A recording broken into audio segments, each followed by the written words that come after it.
Hi, my name is Steve Marpman, and I have Marfan syndrome. I am 49 years old. I live in the greater New York City area, and I was diagnosed when I was 25 years old. I had heard nothing about Marfan syndrome, despite I was a volunteer EMT. I worked a little bit in the medical field in mental health care, and I had heard nothing about Marfan syndrome, connective tissue disorders, or anything like that. However, one day I started to feel very different than I normally feel. I was pretty physically active in my life. I was exercising, working out, doing all kinds of things, and I felt pretty good at age 25. But all of a sudden I started to feel a little lightheaded. I started to feel very hollow inside, very like an empty feeling deep in my chest. I didn't feel any real pain. I just felt I knew something was wrong. It was, for lack of a better term, an impending sense of doom, a sense of I had no idea what was going on with me. The lightheadedness increased. Fortunately, I was with a friend of mine at home at the time, and I was able to get her to call 911 for me. They had come, 911 and showed up. I actually knew some of the paramedics who came from having worked as a volunteer EMT, and they weren't sure what to necessarily do with me. I was losing color in my skin. My blood pressure was very weak. It was present, it was fast, but it was very, very weak, as if I was losing blood somewhere. And it turned out that I was bleeding internally from a ruptured aneurysm. Learned that later on though. But in the meanwhile, they tried replenishing fluids. They tried, getting me to be alert in any sense, and it just wasn't working. So I was rushed to the hospital via ambulance. It turns out that I had had a ruptured aortic aneurysm that needed to be repaired, as well as having to replace my aortic valve with a mechanical valve. After that, I had, in subsequent years, I had sustained need for replacing almost the rest of my aorta, my descending and abdominal aorta, as well as my iliac arteries. After my first surgery of having my ascending aorta replaced, I had to change pretty much everything that I had in my life. Everything I thought was set in stone or the path I was on had to change. I was an EMT in a volunteer sense, and I could no longer live patients. I had to learn everything about this illness. I was months away from starting the New York City Police Academy. I thought I was going to do that for a living. That, of course, had to change. That I could do that no longer. All the physical activity I was doing, working out, the kind of exercise, the strenuous building muscle type of activity someone in their mid-20s wants to do, couldn't do that anymore. And I had to then get used to a different lifestyle, a more sedentary lifestyle, and a different mindset, different career path. I had to get used to medications. I had to get used to taking atenolol or tenormin to regulate my blood pressure, because after the first surgery, my ascending aorta, I had learned that I did have dissection running through the rest of my aorta, almost all of it. No aneurysm, but a little bit of a tear inside the lining of the aorta, which I knew one day I would have to have repaired. It wasn't a matter of if, it was just a matter of when. So the medications helped hold things off. Years went by, everything was fine. I changed my life. I changed my lifestyle, my career path. And then about 6 years later, I needed to have my descending and abdominal aorta done all at once. I had gone for regular CAT scans once every year. Everything seemed to be going pretty well, and things seemed fine. But then one year I had my CAT scans done. Everything was great. I was at great measurements. And then one day I was in extreme pain, lower abdominal pain. I thought it was constipation. I thought it was something gastrointestinal. Turns out it was my abdominal aorta. During the CAT scan, it was a normal measurement. However, 6 weeks later, it doubled in size. And my abdominal aorta and my descending aorta needed to be replaced all at once. And again, getting used to a lot of changes. I already made a lot of changes in my life, but I had to get used to the recovery. It was a very long recovery. It forced me to change careers a little bit more. I had, started working in the mental health field, developmental disabilities field, running group homes. And anybody who's run a group home knows it's more of a lifestyle than just a job. It's a 24-hour commitment, but I had to modify that. So I started going into home care as a social worker. And again, getting used to medications, adding losartan at some point to help hold off further dissection and aneurysm. And I still needed to have my iliac arteries replaced because of the work on my abdominal aorta. I had to have I ended up developing hernias, and I had to have hernia repair surgery on a few occasions to repair that. And I unfortunately may need another hernia surgery in the coming months. And it's just been a lot to adjust to, physically as well as mentally, to listening to how my body feels. The knowing that I could have another aneurysm in another part of my aorta that hasn't been replaced, knowing what feels right and doesn't feel right, taking the medications, talking with my doctor, talking with other people with Marfan and hearing their stories, because different people experience aneurysm and dissection differently. So no two people experience it the same way. I am happy to answer any questions I can that you ask now, or you could post them later through the app. And thank you. Hi, my name's Dr. Kim Eagle. I'm one of the directors of the Samuel and Jane Frankel Cardiovascular Center at the University of Michigan. And I'm the chair of the GenTAC Alliance, which is now powered by the Marfan Foundation.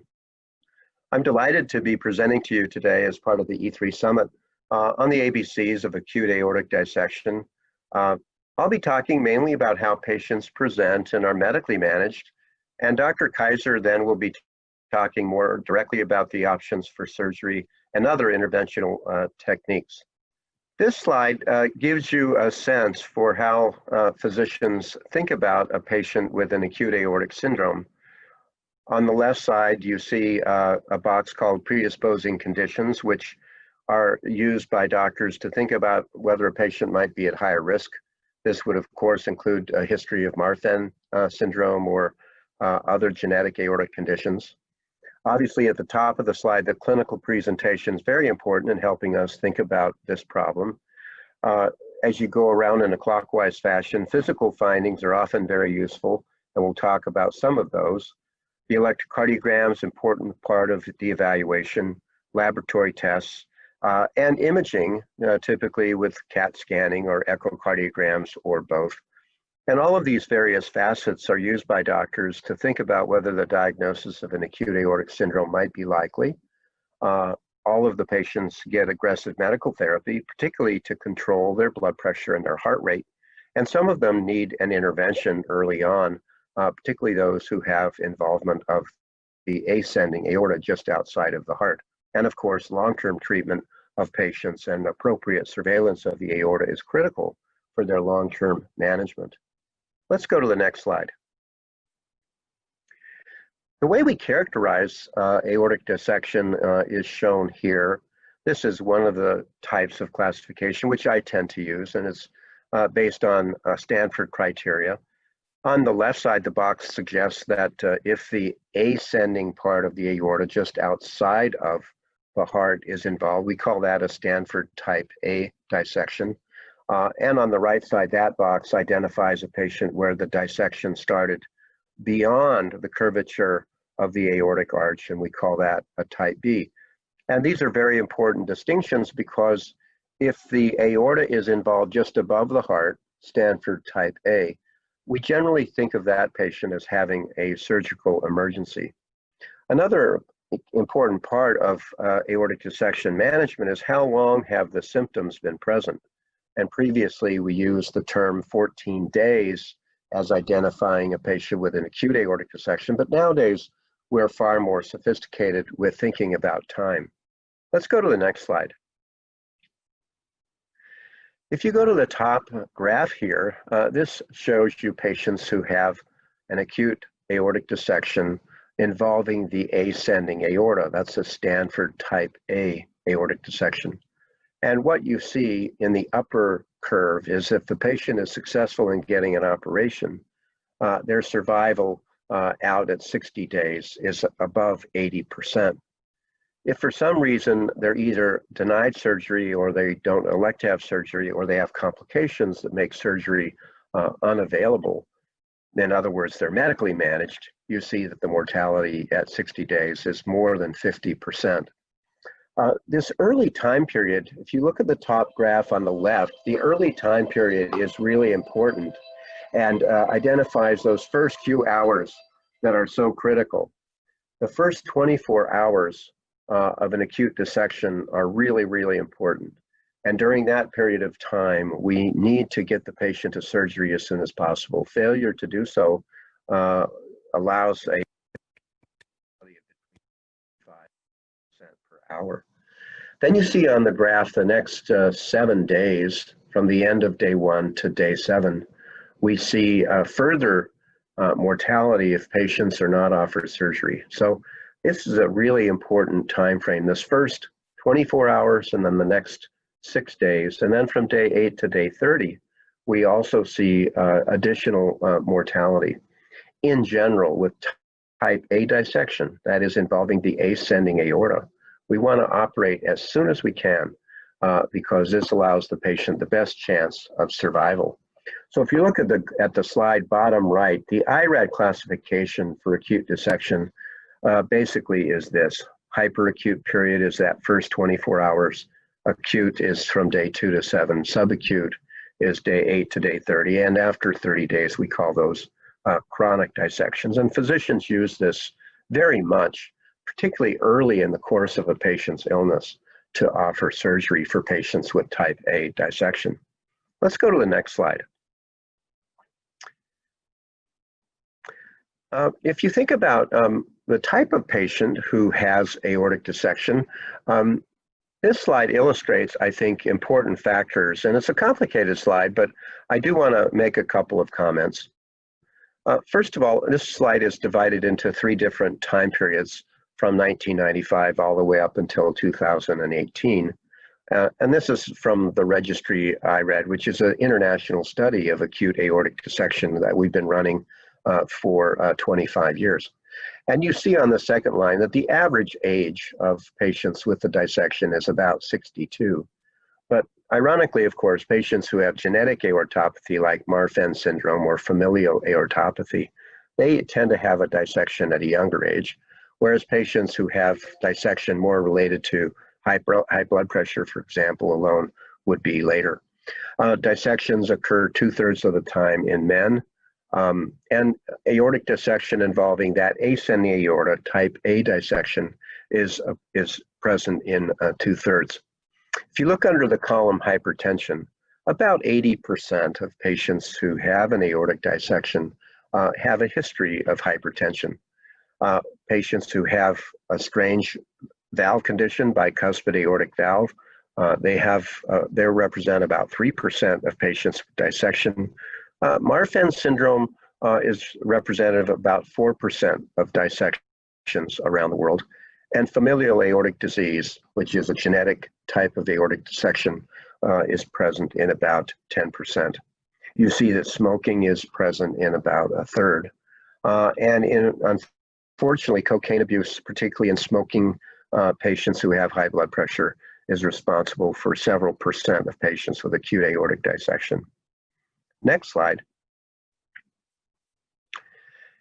If you ask the question, how do patients present when their aorta tears? The vast majority of them describe pain, 95%, as you see from this. And most of those describe very abrupt, severe onset of pain, usually in the chest or in the back or the belly. It's often described as being sharp. For most of the rest, the patient actually has a fainting spell and or a stroke. So a patient who has a predisposing condition to aortic dissection or aneurysm, who has the sudden onset of severe pain, particularly in the chest, but also in the back or the abdomen, this would be a patient where we'd be very concerned about the possibility of an acute aortic syndrome. Let's go to the next slide. If we think about the physical examination of patients with acute aortic dissections. It's very helpful.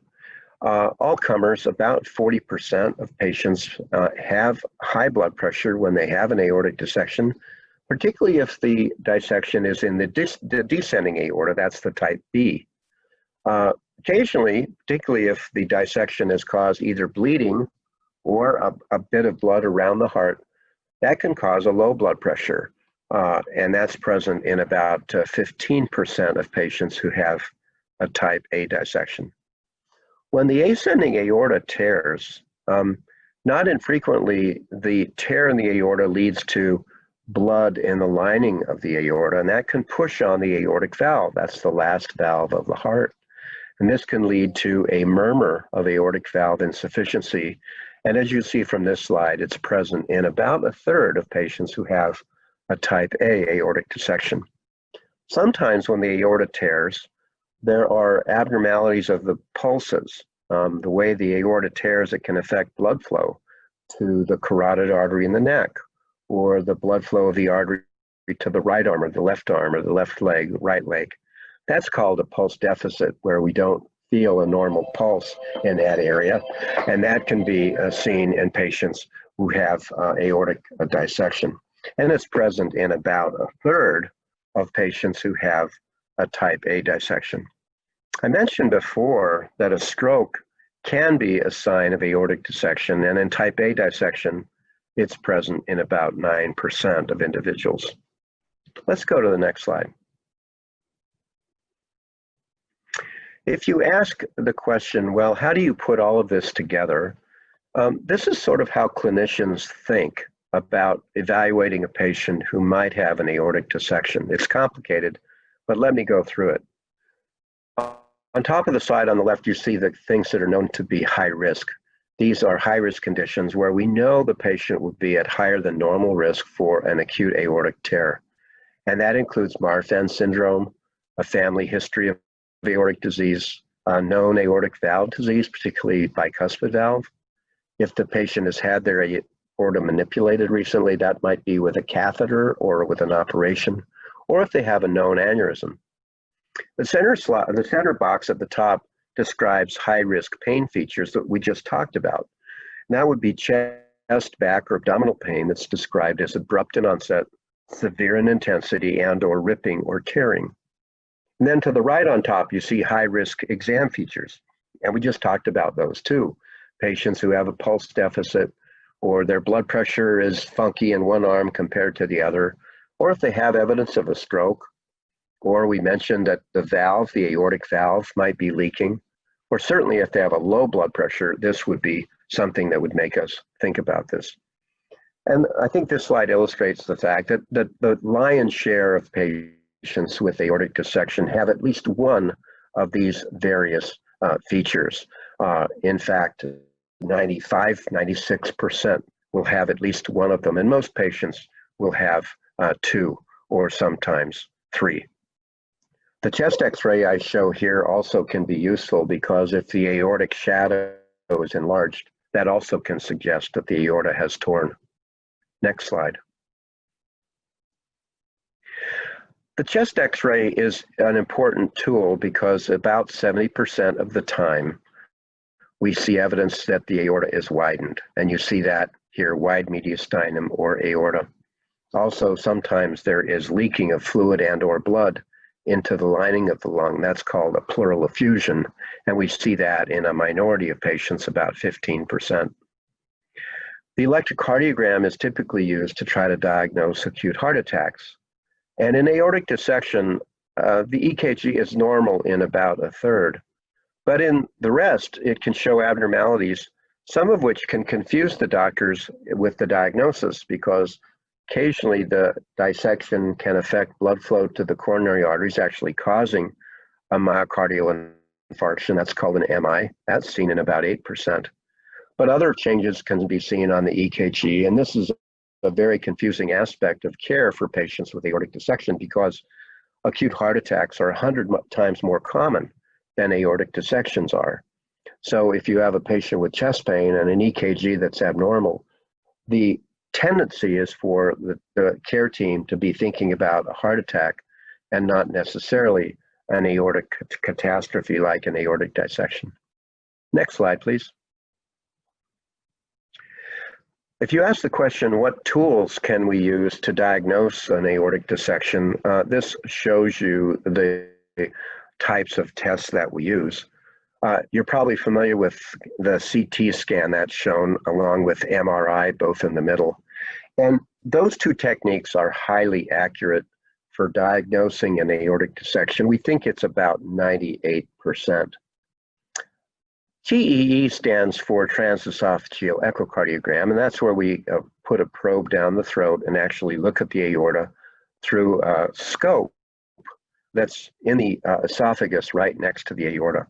And for type A aortic dissection, TEE is highly accurate, probably close to 98% as well. But if the dissection involves the arch or the descending part of the aorta, then the echocardiogram is less accurate. And that's why the overall accuracy seen in this slide is a little bit less, in the range of 90%. Some patients require more than one test.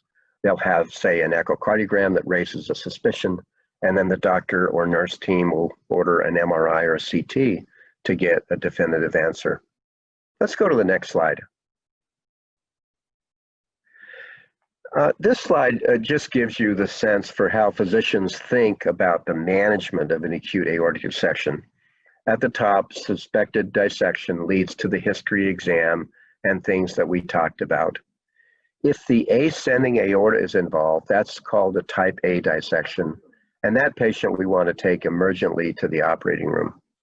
If not, then if it's a distal dissection and the patient is not having complications, most of those patients can be medically managed. That is, we treat their blood pressure and their heart rate, and we watch to make sure their aorta is not expanding or branches of the aorta aren't causing problems.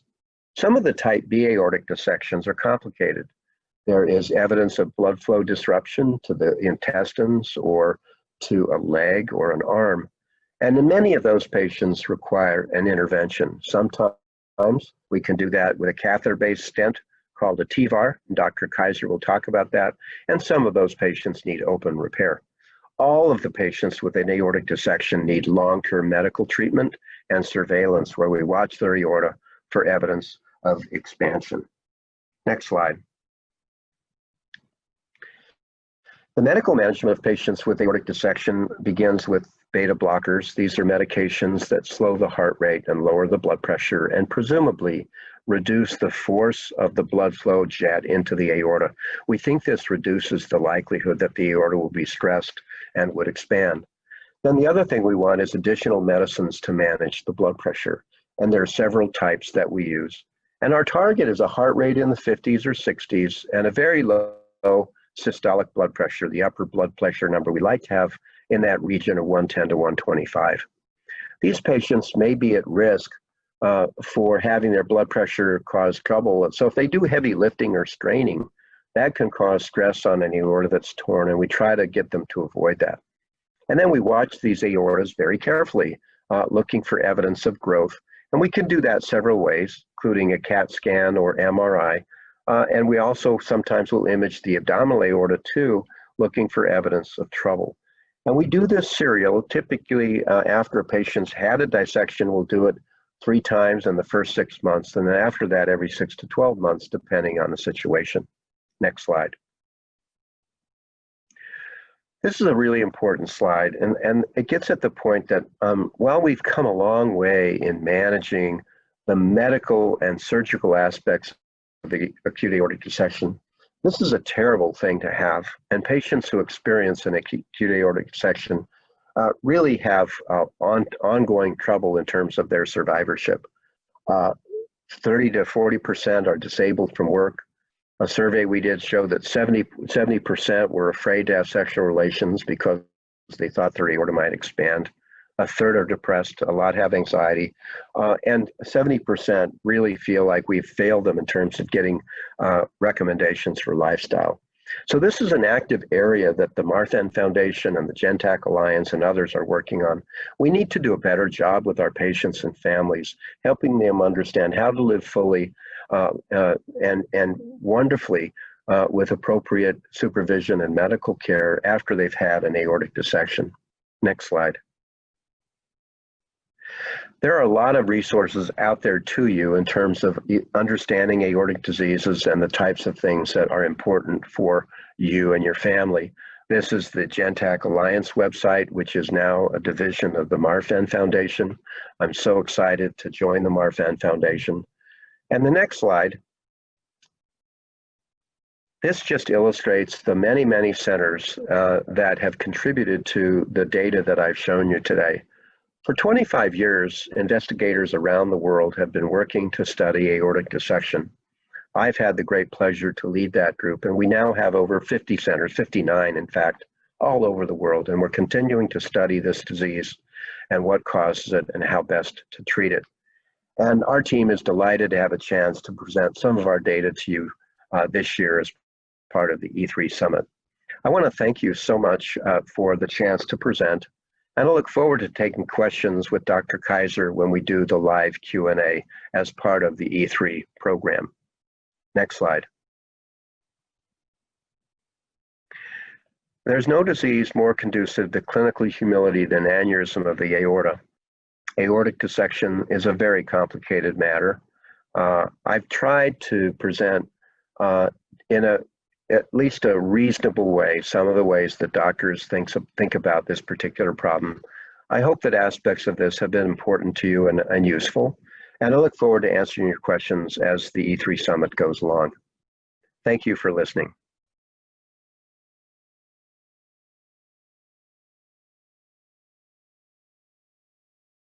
Greetings, it's Dr. Clayton Kaiser here out of Nashville, Tennessee. Thank you, Dr. Eagle, for that great presentation, medical management and overview of aortic dissections. I'm now going to tackle the surgical approach and post-operative management here at the Marfan Foundation E3 Summit, and title this talk is Aortic Dissections Unzipped. So, as Dr. Eagle mentioned, you've got an aortic dissection. How are we going to tackle it? As he mentioned, there are really two broad types. There's type A aortic dissections that really require emergency surgery as soon as possible. And then there are type B aortic dissections that are broken down into the truly uncomplicated dissections for which medical therapy is the primary treatment with good blood pressure and impulse control. And then there are complicated type B dissections that should have a surgical intervention and procedure.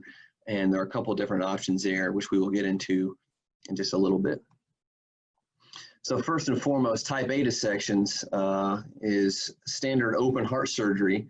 This is going to require a median sternotomy, opening down the chest, and using the heart-lung machine, the bypass machine, to fix the injury.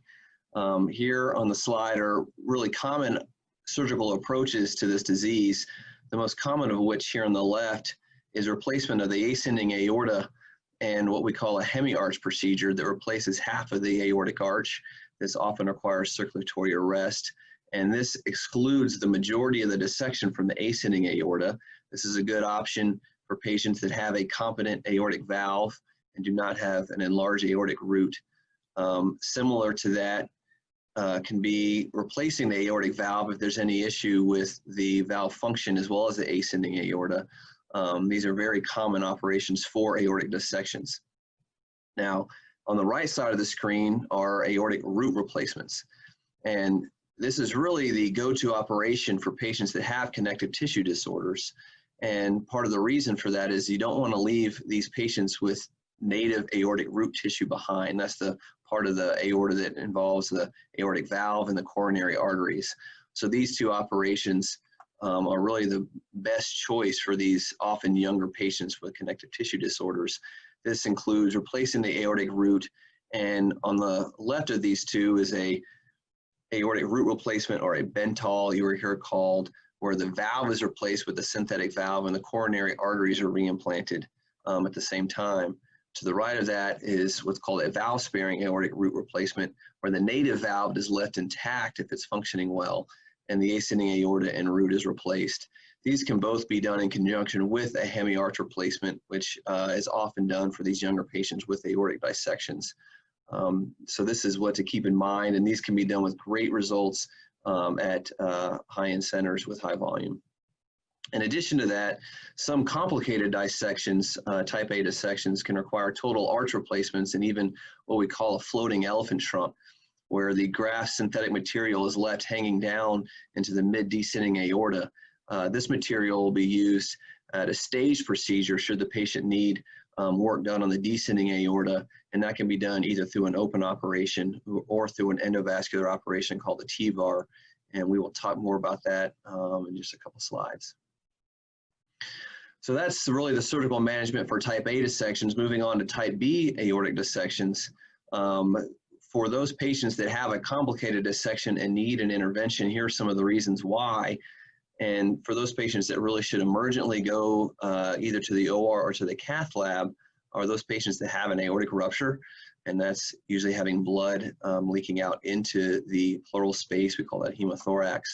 Malperfusion syndrome is one of the more common ones, and malperfusion is just lack of blood flow to an organ. And we'll talk about why that happens with dissections in just a minute. And then those patients that really have severe pain despite maximal medical therapy and good blood pressure control should have a procedure. And certainly those patients that cannot get their blood pressure controlled despite very aggressive medical therapy should consider going to the operating room or cath lab. Those patients that should go urgently to the operating room or cath lab are those that are high risk of having a complication from their dissection. And those are patients that even during their hospital stay show progression of their dissection and continued aortic expansion, or have a significant aortic aneurysm at the time.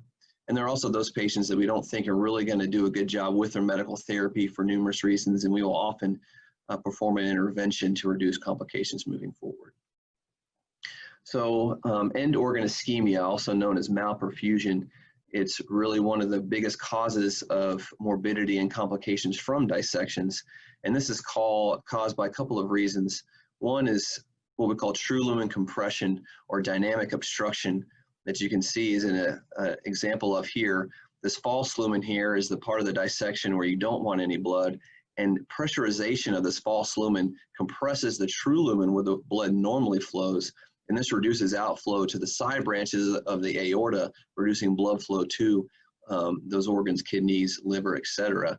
Interestingly, during this process, often the upper part of the aorta, the aortic arch and before, can have high blood pressure, hypertension, but decreased blood flow, distal ischemia down to the abdomen and legs.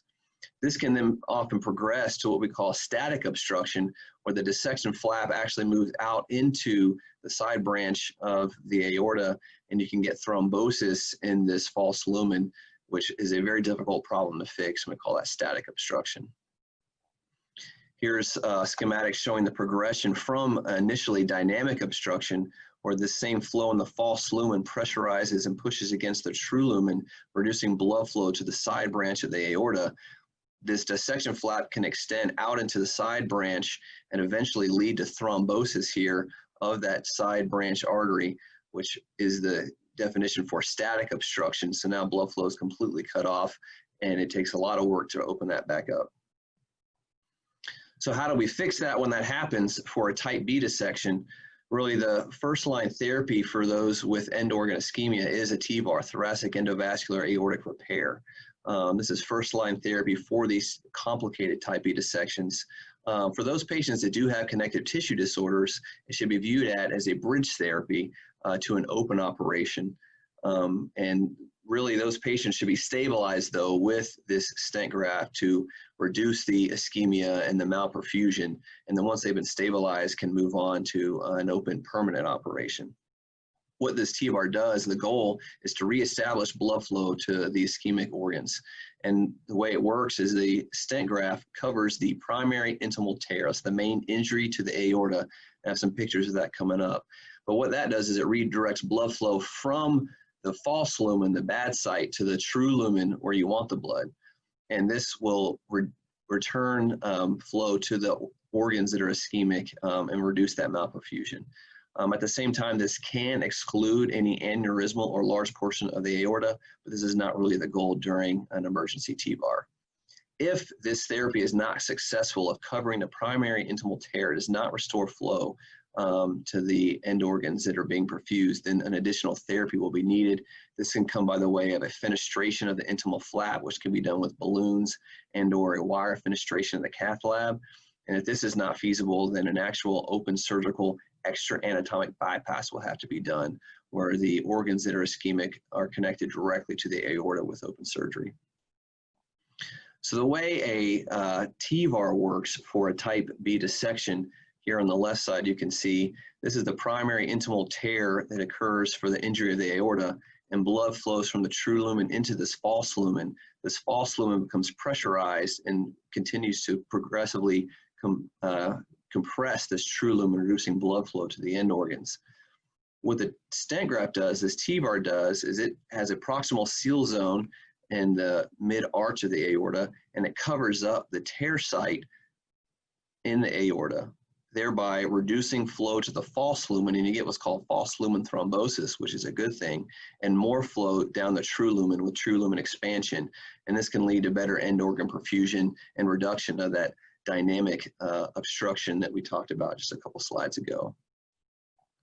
For those patients that are either not a candidate for a TEVAR, or certainly for connective tissue patients that should move on to an open operation for type B dissections, this will require a left thoracotomy or even left thoraco-abdominal incision. This allows for the open replacement of all the dissected aorta and branch vessels with reimplantation of those vessels to reestablish true lumen flow to reduce ischemia. As you might imagine, this operation does have an increased morbidity with an increased risk of spinal cord ischemia with lower extremity paralysis compared to TEVAR. But for some patients, and certainly for connective tissue disease patients, it really is the most durable and time-tested repair that you would want so that you don't have to worry about complications moving in 5, 10, 15, 20 years later. This really is a permanent repair for the dissected aorta. For those patients that have a residual dissection, there is a few options for medical therapy.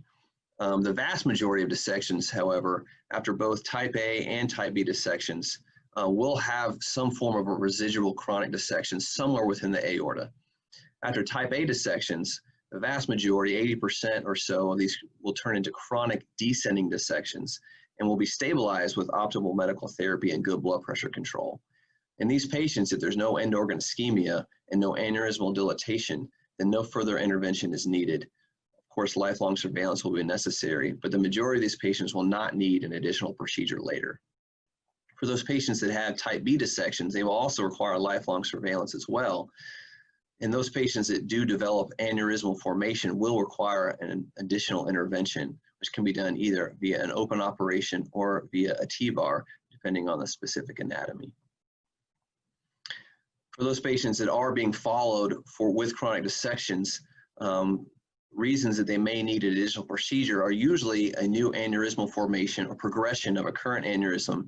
And that can be either after a type A dissection with a residual descending aortic dissection, we call that a residual type B dissection, or after a primary type B dissection, progressive aneurysmal dilatation to greater than 5.5 centimeters does warrant intervention if it can be fixed with an endovascular approach via a TEVAR.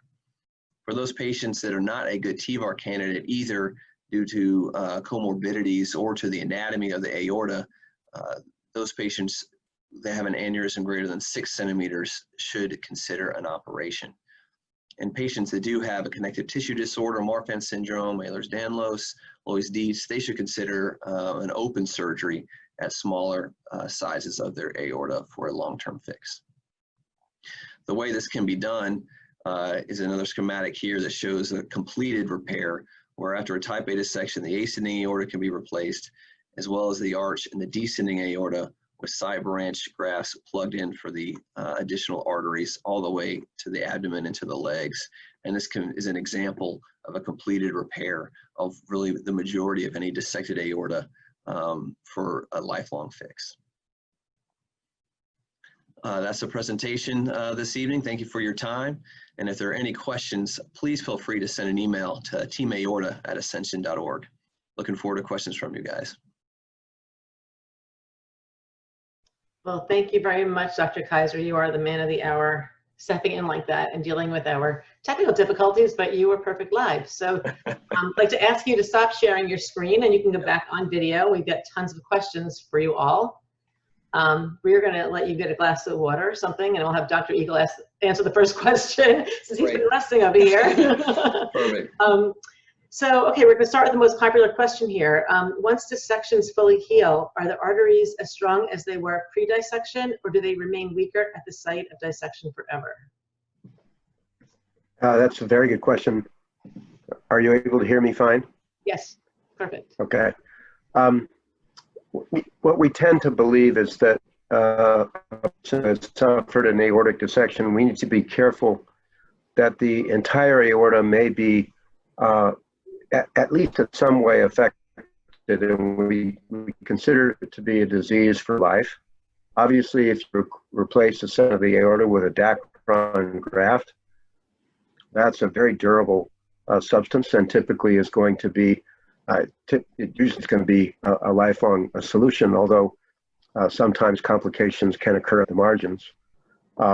If the ascending aorta has been replaced in a type A dissection and the descending aorta has dissected but has not required repair, as Dr. Kaiser mentioned, most of those aortas will be stable over a person's life, but probably 10 to 20% of those patients will end up needing a further procedure later on downstream. And it's higher if it's a genetic aortopathy, particularly Marfan syndrome, loeys-dietz, things like that.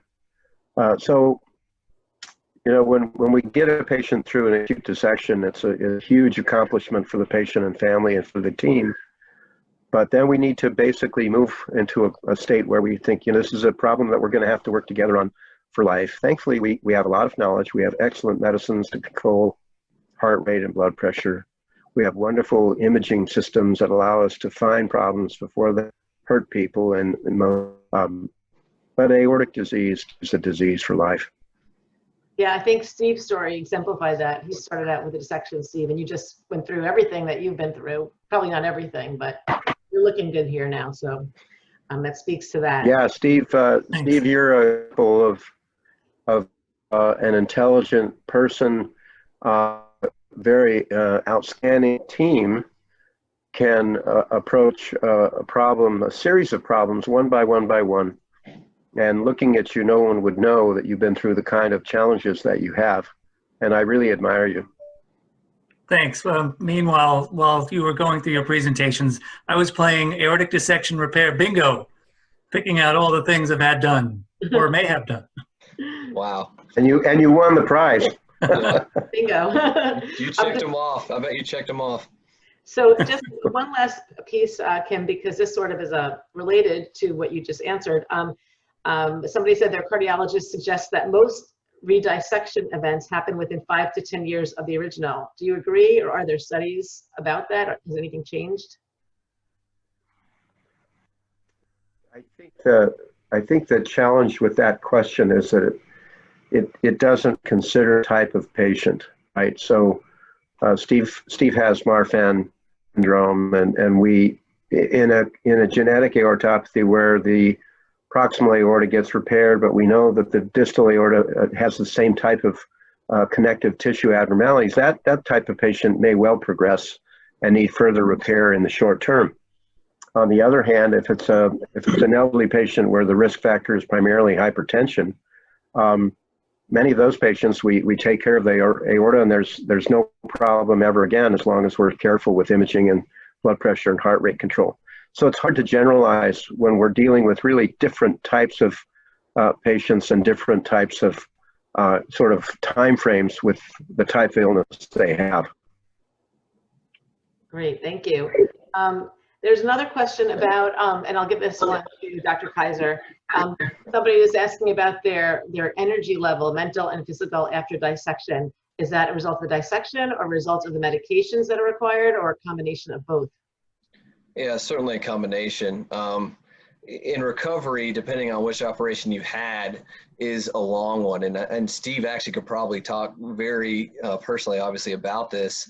You know, whether you're getting your ascending aorta replaced, your arch, your descending, it's months and months of recovery to really get back to normal. I tell people after standard, open heart surgery, it's going to be 2 or 3 months to feel like yourself again. And after a descending operation, a large thoracoabdominal, it may be 6 months till you feel like yourself again. And you add to that a lot of medications exactly to control heart rate and blood pressure. It takes a lot of tweaking to know, what was my normal self again 8 months ago? You might have forgotten. So it's a hard thing to tease out between the two.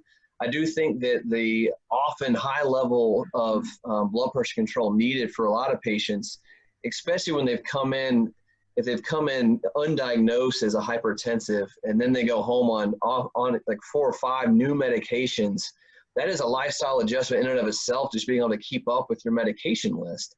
And that has a great impact on your mental well-being, on your energy level. So it's a myriad of factors.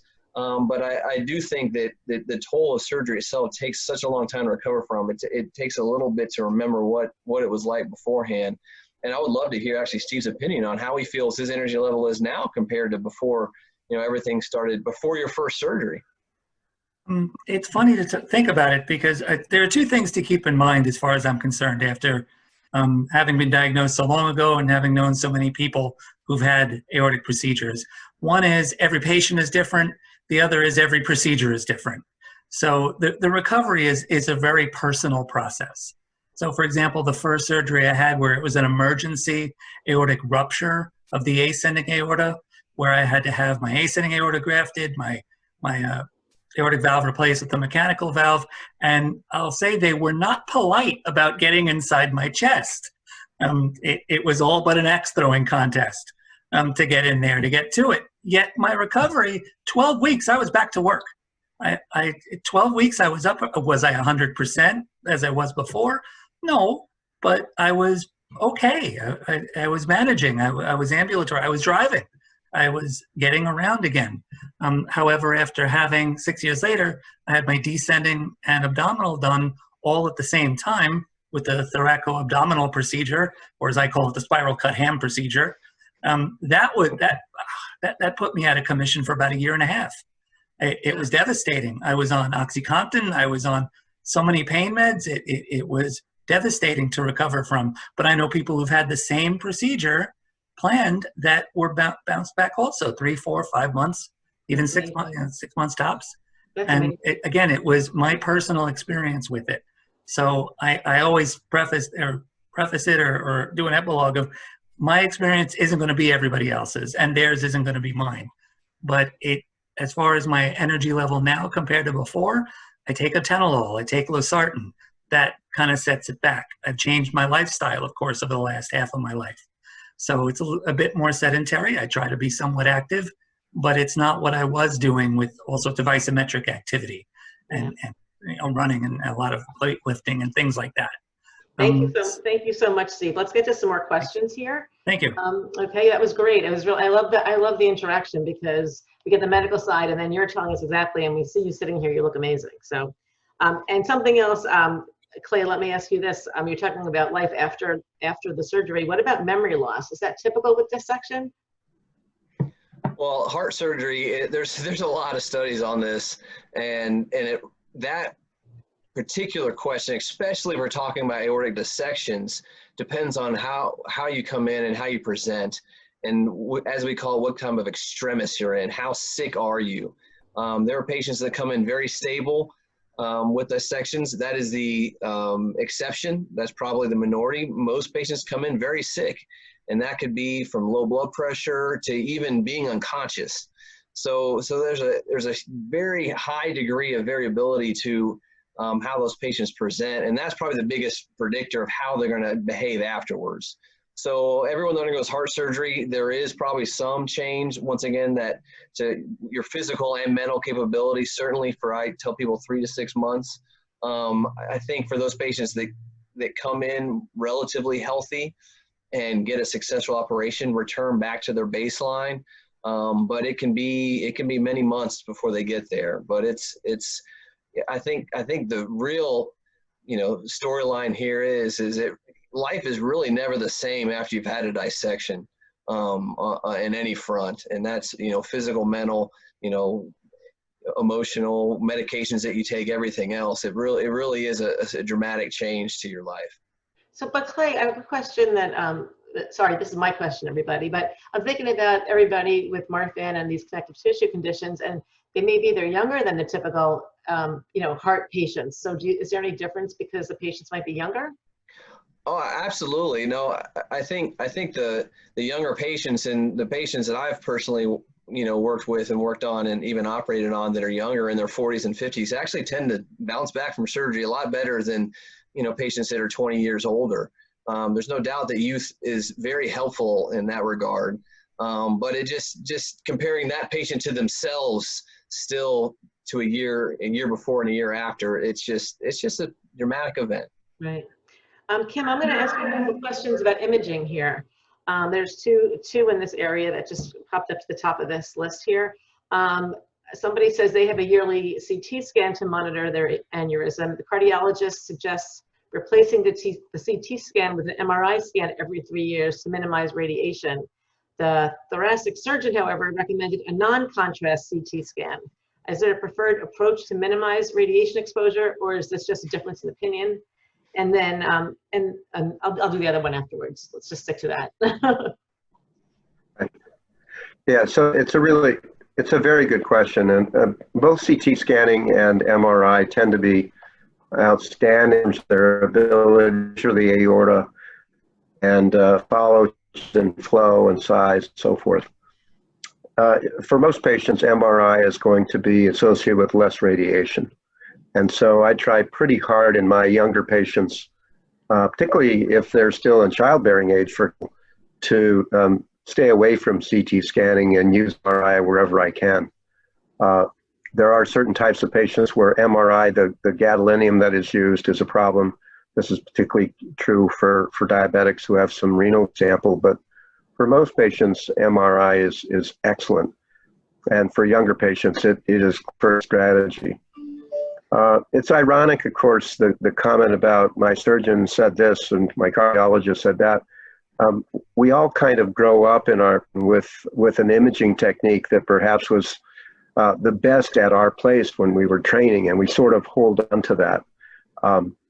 But nowadays, most aortic centers in the country and around the world have excellent MRI machines, excellent CT, and it's a good thing to talk to the physician about. If the problem is limited to the ascending aorta, sometimes we can just use echocardiography, which has no radiation at all. And so each patient is different, but again, the younger patients, I'm really trying for MRI to be my technique of choice if it's possible. Okay, I have one more imaging question for you, so we're not going anywhere yet. Okay.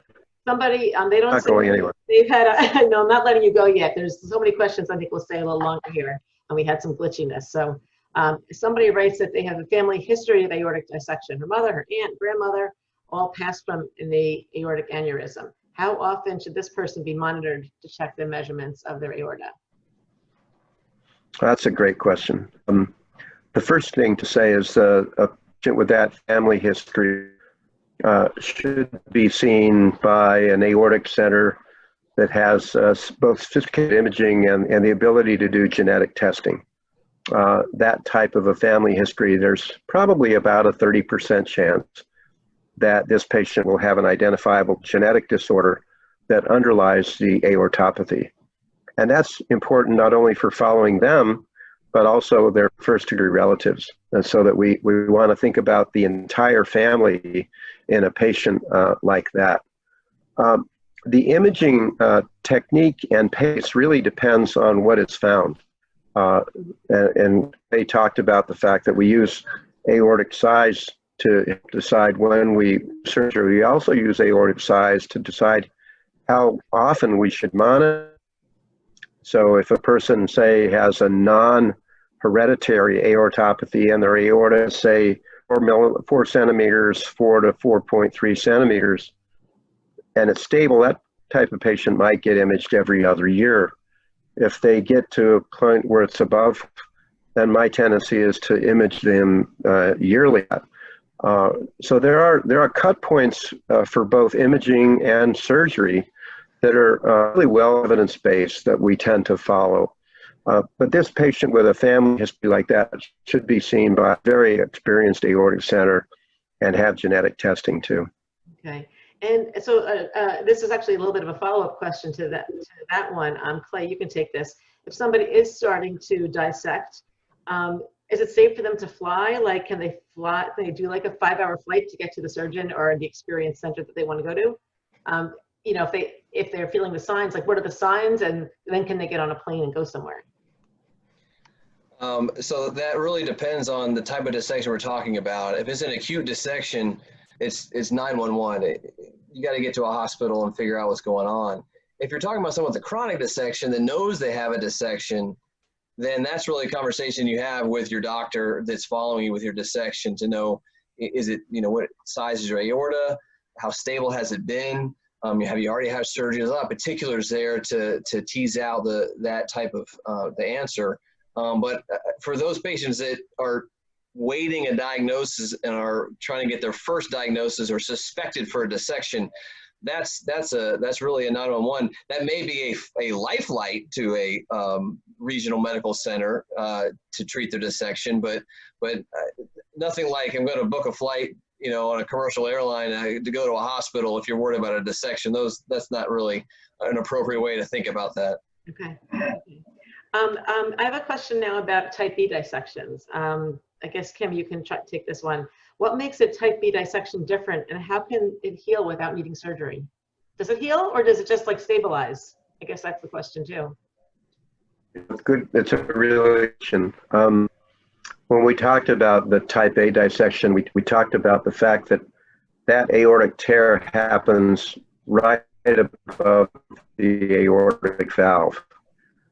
And that is it's a key position because the blood that dissects into the wall of the aorta can flow around the heart, angulate the heart, pericardial tamponade. And that's a fairly common way that patients with type A dissection will pass. Also, patients with the ascending aortic dissection may have a higher chance of aorta to free to one of the thoracic spaces. So that the acute injury caused by type A dissection, including the pericardium, also the coronary arteries themselves. So the blood flow to the heart may be affected by that. Those are key areas. And finally, the carotid arteries, the blood flow to the brain. Those are all in the territory of the type A. The type B is typically beyond that. We worry about the other branches, but the other thing about the distal aorta, that the blood contraction to make that aorta expand is somewhat dissipated over the arch and then down. And so that aorta may be more likely to be stabilized by good medical therapy, particularly with beta blockers and other antihypertensives that Steve mentioned that he's taking. So those are some of the reasons why the type B dissection tends to be a little bit more, less acutely dangerous. The answer to the question, does the thing heal? It can. Sometimes when the aorta tears, there's actually two areas of blood flow. There's the normal area, and then there's a flow in the wall of the aorta. That's called the false lumen. Sometimes that false lumen will actually clot. And if it does, that aorta tends to repair itself and be pretty stable. So that can be a patient has that, and then their aorta probably is going to behave more normal than a patient who has continued blood flow in that extra channel in the aortic wall. Great. Thank you for that. That was something I always wanted to know too. So Clay, here's a question for you. Given that aortic dissections are somewhat common in the general population, do you think the methodologies that you talked about are well known among doctors, and like how does it differ in connective tissue patients? Well, when you're talking about heart surgeons, the methodologies are generally well known, but as I mentioned a little bit in the talk, when you're dealing with the very complex aortic dissections and root involvement and arch involvement, a lot of those smaller centers really are honestly not equipped, and the larger centers will accept those patients and get transferred. And that's where it's a little bit tough as a patient to know, well, do they have an expert here? If you haven't looked into it ahead of time, you kind of have to rely on the doctors that you see at the hospital that you arrive at with your dissection. Generally speaking, you know, heart surgeons that treat this problem will be obviously aware of these methodologies to treat these patients. But at smaller hospitals, depending on where you end up, they may transfer you to these larger centers, you know, high volume centers, aortic centers of excellence throughout. I mean, every state pretty much has something nearby, but it's not every hospital, and you really got to rely on the doctors in the hospital that you show up at with this problem. If you're you know, a connective tissue patient and you're aware that this is a possibility, you know, that's where, you know, organizations like the Marfan Foundation are so powerful, because you guys provide, you know, a list and really throughout the country and world of these high volume centers that have aligned with you, that have the practitioners, and that ranges from the surgeons to the cardiologists like Dr. Eagle and everyone else to manage the imaging and medications and everything else. So, you know, this is where knowledge is power. If you know ahead of time what your potential problems are, then you can know the places to go. But if you don't, it's in this, you know, in the middle of 2 a.m, you're not going to really have the time to figure that out. Very true. Very true. Thank you for the plug. Kim, how common are dissections in people with Marfan syndrome? Many people want to know that. Are you asking me or Steve? Yeah. What's the incidence? How many, like, what percentage of people with Marfan have dissections? Well, so you know, that's a very difficult question to answer, because it depends on where you get them, right? So if you're a pediatric clinic and you're following families with Marfan, that's going to be a different experience. If you're in an adult aortic center like ours, or where I work, where you're going to see a higher percentage over time. I said earlier in my talk that of all the dissections in the world, only 4% of those happen in Marfan. But of course, you know that way less than 4% population has Marfan syndrome. So it's much more common. I guess I'm going to guess here, Clay, you can jump in. I'm going to guess that 20 to 50% of patients with Marfan syndrome either end up with a dissection and repair or a prophylactic repair in their lifetime. I'm going to let you give your thoughts about that. I think that's fair. I think some of the numbers I've seen is or if you're going by the guidelines, that probably upwards of 3/4 will qualify for an operation. It probably at least that much, if not higher. Now, dissection specifically, not so much. Obviously, that's a different question, because our goal is to have no Marfan patients with dissections. And I think that's, you know, what Dr. Eagle has done has been so powerful with IRAD and everything else, is to identify these patients, treat them appropriately with medical therapy, and when it comes time for surgery, operate before the dissection ever happens. So that probably is a really good, one day we may know the answer, how many dissections have we aborted by following the guidelines we've worked so hard to set up. We're never going to prevent 100% of dissections, but I think we can dramatically reduce the number of dissections that happen even in connective tissue patients. Now, a lot of them will need an elective operation to replace their aneurysmal aorta, most often the root, sometimes the descending. But that operation done in a controlled setting is a very safe operation. High volume centers like in Michigan and others, you know, we're talking less than 1% of serious side effects of, death and stroke. And that is really the goal, is to prevent dissections from ever happening. Now, that's not always going to be without surgery, but I think it can be dramatically reduced. Wow, that's a great high note to end on. I really like that. So we could go on and on with questions, but we've already gone over because, you know, we allowed for some extra time. So I'm going to share my screen for some final thoughts here. Hopefully you can see those. And I just want to let everybody know, I do know there's more questions in here. If your questions weren't answered, you can submit them to our Help and Resource Center at marfan.org/E3ask. Just be patient for responses. Obviously, we have a high volume right now, but there are many other sessions related to cardiac care, adult aortic surgery, post-surgery cardiac care. So take a look in the agenda and definitely come to those. I've seen some of those already. They're really incredible. Also, there should be a survey coming out about the session. So look for that, and also you can rate it in the app. We'd also love for you to visit the exhibitors in the exhibit hall. Actually, you can visit the institutions of Dr. Eagle and Dr. Kaiser, Ascension St. Thomas, and University of Michigan both have exhibits in our virtual exhibit hall. Also, we hope that you're connecting with community in the app. There's so much great conversation going on among people from all over the world. It just gives me goosebumps to see all the connections that are being made. And finally, if you feel like you want to share what you've learned on your social media, please go right ahead and make sure that you use our hashtag E3Summit20. So again, I'd like to thank Steve for sharing his experience, Dr. Eagle and Dr. Kaiser for being here with us tonight. We're so fortunate to have you guys be part of the foundation and our efforts here. Do you have any final words? Yeah, can you hear me? Yes. Yep.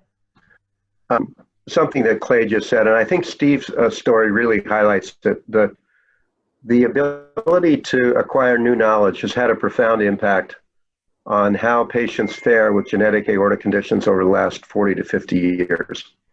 You know, 40 years ago, a patient with Marfan syndrome might be looking at an average 40 year survival. Nowadays, with the kind of modern imaging and technology and medications and surgery, our patients are living much longer lives and approaching normal life expectancy. And that's a wonderful story. And I think it illustrates the power of knowledge, and also people in the Marfan Foundation and other lay organizations pushing hard for the right science and the right care and the right knowledge. So certainly Steve's story inspires me, and it tells me that we're doing some things right, and we still have a lot to learn. Thank you so much. Clay, anything to add? No, that was a perfect summary. And no, it's been a pleasure to work at the Marfan Foundation and be a part of this E3 Summit. Steve? Same here. It's as far as being grateful for having this opportunity, I will say two things that have helped me get through everything. One is connecting with the Marfan Foundation and acquiring knowledge, mainly through the Marfan Foundation. Knowledge has helped me understand, and that's helped me get comfortable with my reality of having aortic dissections, lifestyle changes, and looking ahead to a long life. And fortunately, it's just become longer and longer. Thank you. I love that. Thank you all. Thank you everybody for being here with us tonight, and we hope to see you at another session soon. Good night. Night, bye.